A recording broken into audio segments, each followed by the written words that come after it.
My background was in the history of technology, and I want to just spend just 1 minute. How did I wind up in the field of EMP threat? By coincidentally, on the day that the congressional report on the threat of EMP came out, which was chaired by Congressman Roscoe Bartlett, and this gentleman, Dr. Pry, was a very key moving force in that. I happened to be in D.C. on the same day. And in a discussion that evening with news, the comment came up that there was zero response to this report. He asked me to go over to talk to Congressman Bartlett, who inspired me with a very simple observation that the problem truly is that there's no constituency. Mention EMP to any group of citizens, and you're nowhere. Mention any number of other issues. The one I like to point out is we might recall that horrific incident about 4 years back of a woman who was attacked by a chimpanzee and her face was destroyed. Congress passed a law outlawing the ownership of chimpanzees. So you're safe when you come to my house now. But the point is, what's the probability threat there of any of us being attacked in such a manner versus the threat of EMP? I was inspired by the classics of my youth, particularly Alas, Babylon and On the Beach. Thus, I wrote the book with the intent of trying to get a popular novel out there that took a complex issue and put it into a small community, and what happens to each one of us individually, what happens to us, our parents, our children, our town. And the book has 12 weeks on the NYT list. I want to shift into some of the things that, as my background in military history and the history of technology and how it applies to warfare, and that is the issue of EMP. EMP is a first strike weapon, and it's a technological game changer. And throughout the history of warfare, we have always seen that the losing side in a war often trumps the victor in the next conflict by rethinking the paradigm. A very simple example is Crécy and Agincourt, where the M1 tanks of their time, the French armored nobility, suddenly encountered English longbows. Thus, we see all the way to the present of a technology that's been dismissed or recently realized trumps what's considered to be the existing dominant force on the battlefield. What is the first thing that Sun Tzu talks about, and almost every military writer, in the opening moves of warfare, and that is destruction of command and control.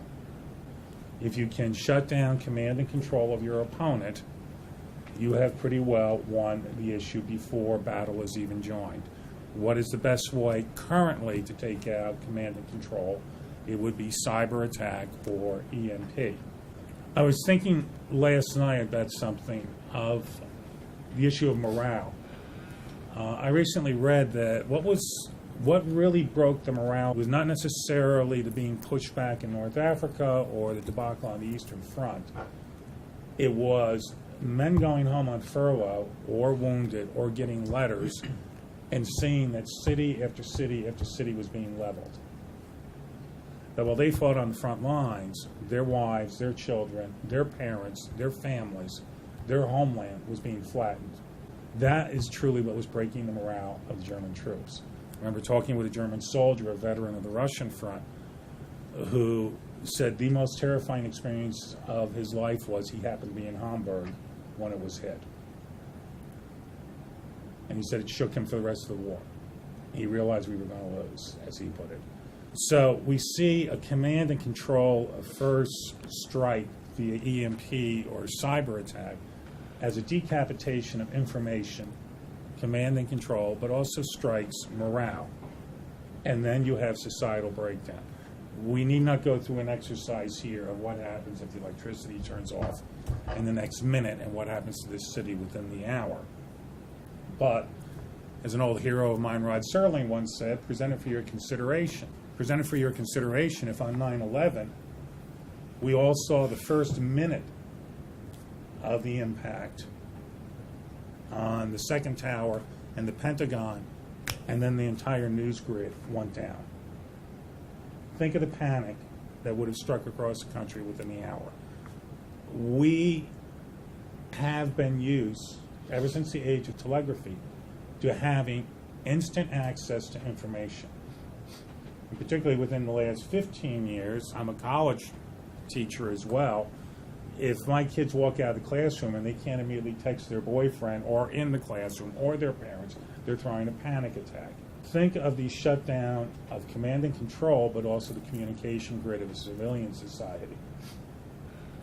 What happens next? It's a grim proposition. One of the things that I found difficult in communicating the threat of EMP and cyber attack,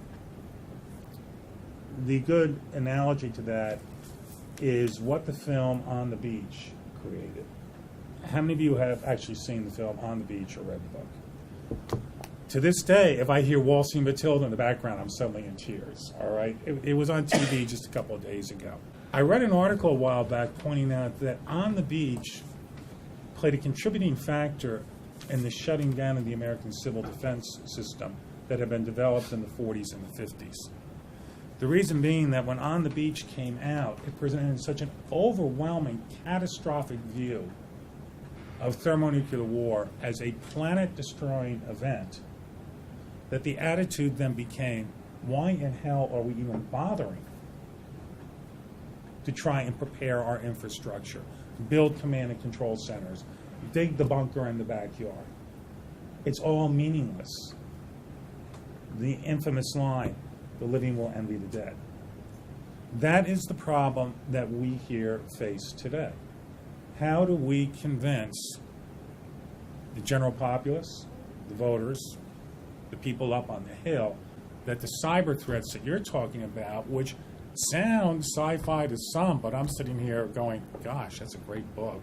How do we convince that these are real? EMP, thanks to Dr. Pry and so many others, is starting to come through as a reality. But it seems so overwhelming that most people react with, oh, hell, somebody else will figure it out. Or, I'll go back to my Xbox. I do see glimmers of light. There are constituencies that are starting to react. How many of you are familiar with the state of Maine recently? An incredible experience. And, okay, I'll throw it out there. She read a couple of books about EMP, bothered her, and I'm not just referring to mine, I'm referring to others. Even if we're not seeing success from the federal level, we are starting to see success from the state level. Developing command and control nodes that are survivable, addressing issues of cybersecurity, and hardening infrastructure against EMP. That's the goal that NOAA Foundation, they're just down the road from me, and they've been working aggressively on it, both politically and within the community. We have to build the we're having a remarkable experience here today, but we're all preaching to the choir. How do we build a broader constituency to react to make sure it doesn't happen?